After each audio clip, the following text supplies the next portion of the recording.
taking calls and questions tonight, talking about lots of different kinds of issues with the law. Personal injury cases is what you guys do, but focusing on how to afford a lawyer if you can't afford a lawyer. And that's near and dear to your heart. Why did you become a lawyer? Well, you know, it's a very long story. My dad worked in a rubber plant, and we didn't know any lawyers. But my 6th grade teacher, Miss Turner, had a grandfather that was a lawyer, and I talked so much. She told me, she sat me down one time and said, "Tommy, people like you, and you're a leader, and you talk well, and you argue better.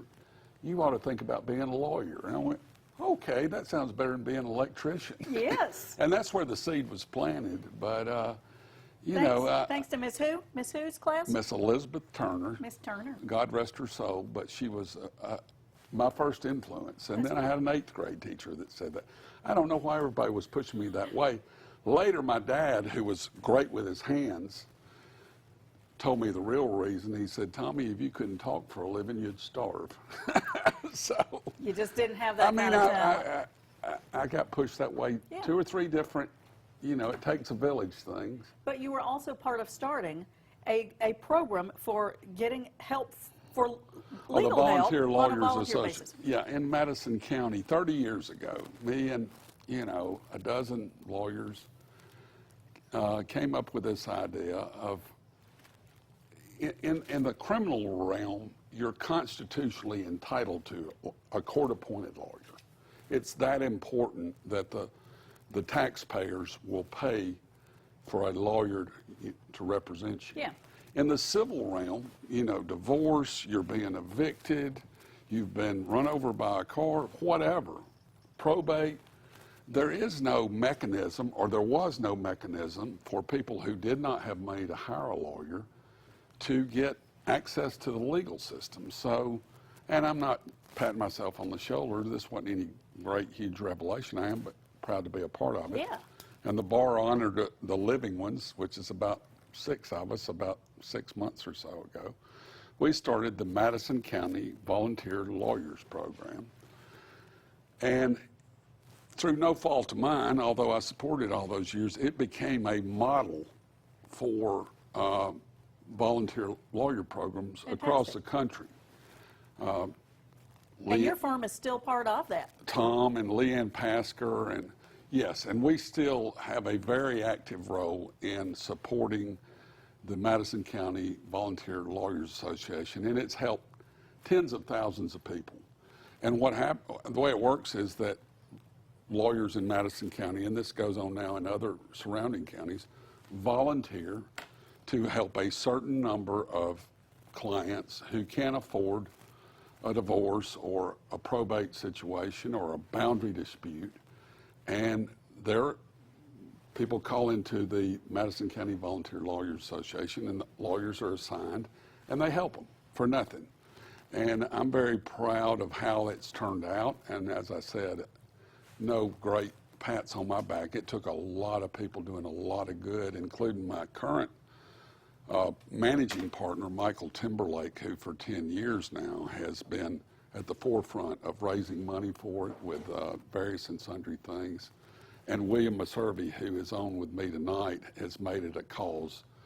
And he's a young lawyer, but he has done a heck of a job, as has Heath Brooks in our firm and Chris Wooten. The younger guys have really taken up the flag and and moved this thing forward in our firm. I'm very, very proud of them. William's on tonight. Are you there, William? I'm here. Can you see me? There you are. William is zooming with us tonight. We're social distancing and being very careful. So I'm taking all the credit for this, but the people that do the dirt work these days is a guy on the screen on the right at home with his son, who was only born yesterday but started Cub Scouts this week. Is that what you said? He did. He did. We're very excited. That's great. I'm so old. William, this volunteer lawyers group, what kinds of cases, what kinds of things can people go get help with?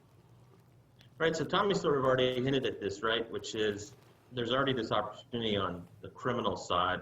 So they're all civil cases, and we're looking to try and not overlap with Legal Services of Alabama, which is another organization that provides some inroads for low-income folks, but typically we're looking at consumer rights, domestic law, probate law, powers of attorney, wills, and things like that. And this is a program that's available for anybody of low income to call into. We also provide a number of services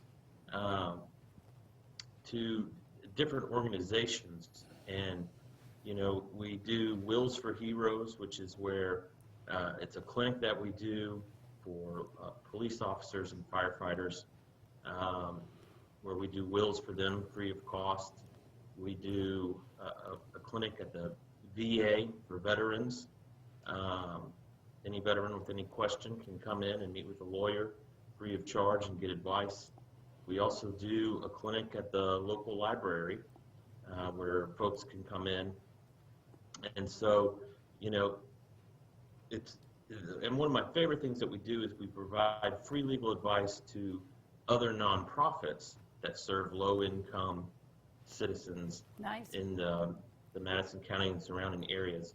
And so it really is a big undertaking that involves a lot of people, and we have just really a great local bar association that supports this. It wouldn't be possible without all of the volunteer lawyers.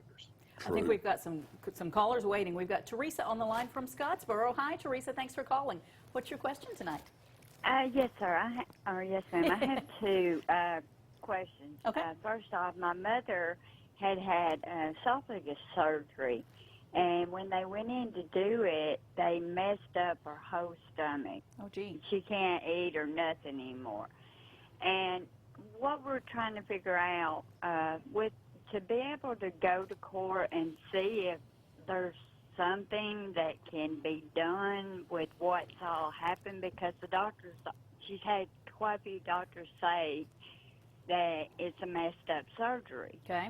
And how would she go about to get somebody to help her do that?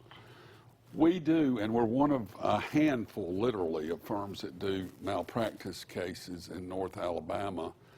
And the reason that there's not many lawyers that do it is not that we're the very smartest people in the whole wide world, but they're very hard to win because the law was changed in the mid-'80s under the guise of tort reform, and maybe justifiably, to make it very difficult to successfully file a claim and win it against a medical practitioner in Alabama.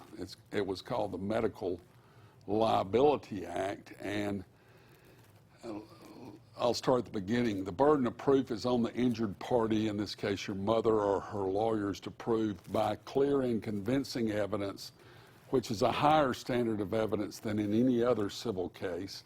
The normal burden in a civil case is a preponderance of the evidence. If you think of the scales of justice, 51%. Yeah, and you win. As opposed to a criminal case where they're going to take your freedom away, the burden is beyond a reasonable doubt to a moral certainty. Well, clear and convincing, that burden of proof is just below the criminal burden. Okay. A. B, in order to win the case, you must have a similarly situated health care provider. So if it was a general surgeon, you would have to have a general surgeon come to court and say the doctor that did that surgery violated the standard of care, which means making an F. Okay. Not a D minus, not a D. Wow. And that's what caused this current problem and not her pre-existing conditions or whatever. Okay. That's hard to prove because it's hard to find a doctor who wants to stand up against his own brotherhood Yeah. and say these words under oath. They just don't want to be involved, or they, So the chances of winning a malpractice case is now about, in Alabama, is 11%. Woo. 11 out of 100 filed cases are won. Our track record's in the high 60s. Nice. But we pick what we do, Yeah. is the flip side of it. So we look into cases before we file them and see if there is evidence of medical negligence. And it's one thing to know there's medical negligence. It's one thing to think it. The next step up is to know it. 2 steps up from that is to prove it. Right. And so we see if we can prove it, and if we can, we go forward, and we don't charge unless we take the case and we win it. That's how most personal injury attorneys work, right? Yes, there are people that do this malpractice thing. Give us $5,000 and we'll look into it. And I hate to denigrate my own fellow lawyers, and then they write you back and say, oh, there's nothing we can do. It's not a case. Our calling card for 40 years now, or mine has been, we don't charge unless we take the case and we win it. And we do it on a percentage of what's recovered. So Teresa, go see somebody. Go meet with a personal injury attorney. Yeah, we're happy to talk to you or recommend somebody to you.